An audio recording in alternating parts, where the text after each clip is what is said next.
సరదాగా అలా వీక్ మధ్యలో లీవ్ దొరికింది. ఏం చేయాలని ఆలోచిస్తుంటే మా వాడొచ్చాడు. వాడిని ఏం చేద్దాంరా లీవ్ ఉంది ఎక్కడికన్నా పదామా అంటే అట్లా మాట్లాడుకుని మైసూర్కో, ఈషాకో, నంది హిల్స్కో పదామని డిసైడ్ అవుతుంది. ఫైనల్గా నంది హిల్స్ దగ్గరగా ఉంది, కానీ ఈ టైంలో పోతే అక్కడ మంచు ఉండదు, ఏముండదు, ఎండ తప్ప అని ఈషాకి వెళ్దామని డిసైడ్ అయ్యాం. సాధారణంగా ఉండే ట్రాఫిక్ కన్నా మేము ఈరోజు వెళ్ళే ట్రాఫిక్ చాలా తక్కువగా ఉంది. అన్టిపికల్ బెంగళూరు ట్రాఫిక్ అని చెప్పుకోవచ్చు. ఇంతకీ ఈషా ఫౌండేషన్కి వెళ్ళేటప్పుడు అది ఎందుకు కట్టారో ఏమి అని గురించి ఆలోచిస్తే కొంచెం రీసెర్చ్ చేశాను. రీసెర్చ్ చేస్తే చాలా ఇంట్రెస్టింగ్ విషయాలు తెలిసాయన్నమాట. వాటిలో కొన్ని మీకోసం ఇక్కడ చెప్తా, వినండి. ఈషా ఫౌండేషన్ అనేది స్వచ్ఛందంగా నిర్వహించే ఓ సంస్థ. ప్రతి ఒక్కరికి శారీరక, మానసిక మరియు ఆధ్యాత్మిక శ్రేయస్సును అందించడం లక్ష్యంగా ఈషా ఫౌండేషన్ పనిచేస్తుందన్నమాట. మానవ చైతన్యాన్ని పెంపొందించడానికి ఇది అంకితం చేయబడిందని మరియు వ్యక్తిగత ప్రవర్తన ద్వారా ప్రపంచ సామరస్యాన్ని పెంపొందిస్తుందని ఈషా ఫౌండేషన్ వారు చెప్తూ ఉంటారు. సద్గురు మార్గనిర్దేశం చేయబడిన ఈషా ఫౌండేషన్ యోగా యొక్క పురాతన శాస్త్రాన్ని, దాని లోతును మరియు పరిణామాలను అన్వేషించడానికి ఇది ఒక ముఖ్యమైన వనరు. ఈషా ఫౌండేషన్ ఎవరికైనా శారీరక మరియు ఆధ్యాత్మిక శ్రేయస్సును పెంపొందించేందుకు పద్ధతులను మరియు అనేక కార్యక్రమాలను అందిస్తుంది.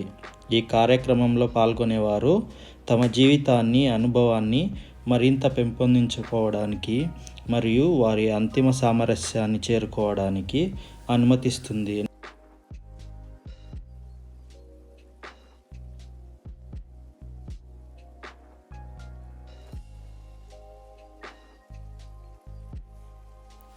ఇలా మాట్లాడుతూనే ఈషా దగ్గరికి రీచ్ అయిపోయాము. రోడ్ అయితే చాలా సూపర్గా ఉంది. రేసులు కూడా నడుపుకోవచ్చు, కానీ ఎటువంటి రేసులను ఎంకరేజ్ చేయకూడదు.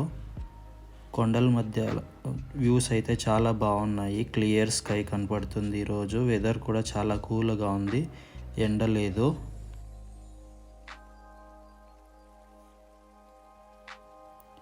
మాతో పాటు మీరు కూడా ఈ రైడ్ని, వ్యూస్ని చూసి ఎంజాయ్ చేస్తారని అనుకుంటా ఉన్నాను.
మాకైతే వెళ్ళేటప్పుడు ఇంకా టెంపుల్కి 2 కిలోమీటర్స్ అవే ఉన్నప్పుడే స్టాచ్యూ అయితే కనపడిపోయింది. చాలా పెద్దగా, అందంగా ఉంది. గ్రీన్ బ్యాక్గ్రౌండ్లో శివుడి మీద చంద్రుడు చూడండి ఎంత బాగున్నాడో.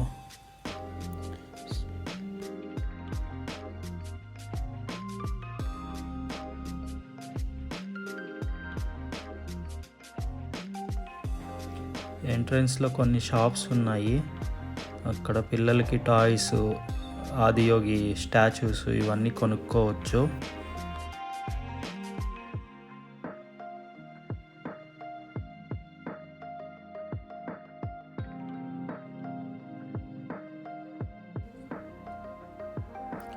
ఎంట్రన్స్లో పార్కింగ్కి అయితే మనం డబ్బులు కట్టాలన్నమాట. 50 రూపీస్ పర్ వెహికల్ తీసుకుంటారు. 2 వీలర్కి అయితే 20 రూపీస్ అంట.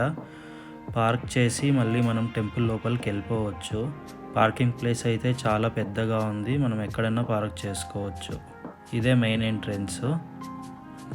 స్టార్టింగ్లో నాగదేవత టెంపుల్ ఉంటుంది. దాని తర్వాత శివుని గుడి ఉంటుంది.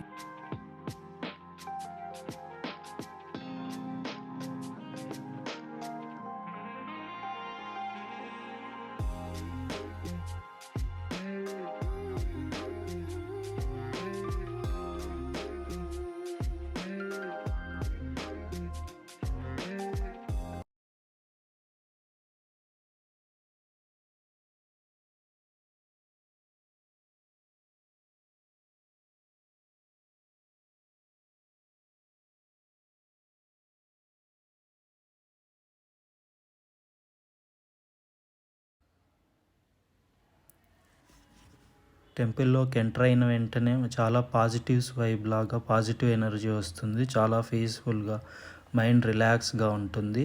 ఇక్కడ నుంచి వ్యూస్ అన్నీ మీరే చూసి ఎంజాయ్ చేయండి.